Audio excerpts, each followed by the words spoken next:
मैं हूं आपके साथ शैलेंद्र पांडे। अगर हम हिंदू पंचांग की बात करें, भारतीय पंचांग की बात करें, तो भारत के पंचांग के जो हर महीने हैं वो किसी न किसी नक्षत्र से जुड़े हुए हैं और हर महीने का अपना एक महत्व है, अपना एक प्रभाव है। लेकिन भारतीय पंचांग में 3 महीने ऐसे हैं जो अपने आप में बहुत ज़्यादा पवित्र माने जाते हैं।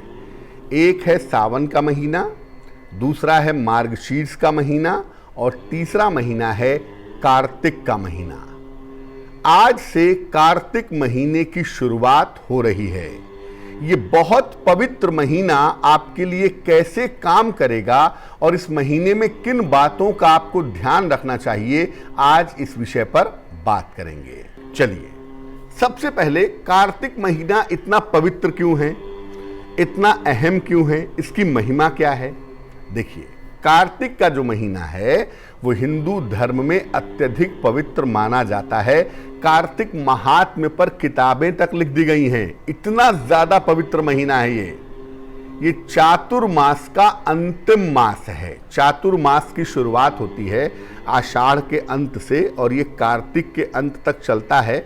बेसिकली श्रावण, भाद्रपद और आश्विन के महीने में रहता है चातुर्मास। कार्तिक में भी शुरुआत में रहता है और कार्तिक के अंत में देवोत्थान एकादशी से ये चातुर्मास समाप्त हो जाता है। और कार्तिक के महीने से जो नेचर है, जो प्रकृति है, उसमें जो देव तत्व है, जो ईश्वर की कृपा का तत्व है, वो तत्व मजबूत होता है। इस महीने में धन और धर्म दोनों से संबंधित प्रयोग किए जाते हैं। अद्भुत महीना है, बड़ा अनूठा। एक तरफ धन भी मिल सकता है बहुत सारा और एक तरफ जो धर्म का तत्व है, जो ईश्वर की कृपा है, उसका तत्व भी मजबूत किया जा सकता है। इस महीने में तुलसी का पौधा लगाना, तुलसी की पूजा करना और इस महीने में विवाह करना सर्वोत्तम माना जाता है। और इस महीने में तुलसी के पौधे का विवाह भी करवाया जाता है, जिसको तुलसी विवाह कहते हैं, वो भी बहुत ज्यादा उत्तम होता है। कार्तिक के महीने में दीप दान करने से, यानी दीपक जलाने से, और कार्तिक के महीने में दान करने से अक्षय शुभ फल की प्राप्ति होती है।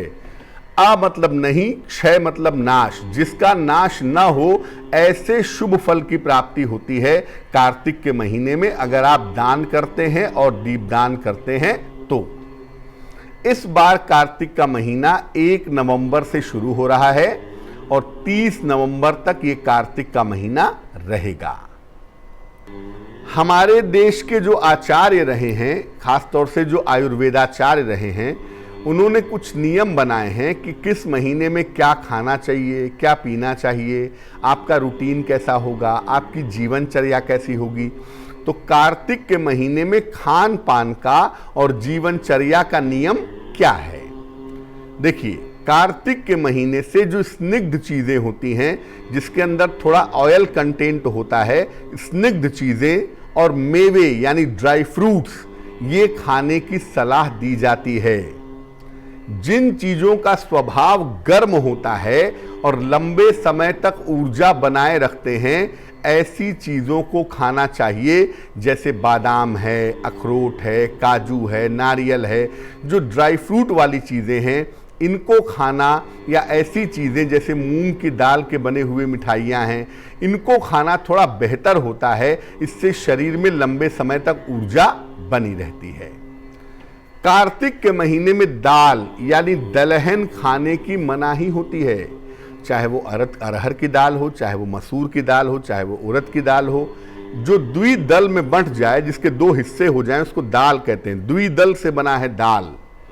तो बेसिकली इस महीने में दाल खाने की मनाही होती है और अगर खाना ही है, मजबूरी है, तो दाल कम से कम खाइएगा, वरना गैस की प्रॉब्लम होगी। सूर्य की किरणों का स्नान भी इस महीने से उत्तम होता है। आप देखेंगे कि जैसे जैसे महीना आगे बढ़ेगा, वैसे वैसे गर्मी की जो ताकत है वो कम होती जाएगी और सूर्य की जो किरणें हैं वो थोड़ी सॉफ्ट हो जाएंगी। तो सूर्य की किरणों का स्नान भी इस महीने से उत्तम माना जाता है। इस महीने में दोपहर में सोने की मनाही की गई है। अगर आप कार्तिक के महीने में दोपहर में सोएंगे तो आप देखेंगे कि आपको ब्लड प्रेशर ना हो जाए, या कार्तिक के महीने में दिन में अगर सोएंगे तो रात में देर तक जगेंगे, सारा रूटीन बिगड़ेगा। और सारा रूटीन अगर बिगड़ेगा तो आप बीमार होंगे, क्योंकि कार्तिक के महीने से सर्दियां ठीक ठीक शुरू हो जाती हैं और मौसम बदल चुका होता है। तो बदलाव के इस समय में मुश्किल में आ सकते हैं, इसलिए दोपहर में कार्तिक में सोने से बचना चाहिए, तो आपके लिए बहुत अच्छा रहेगा।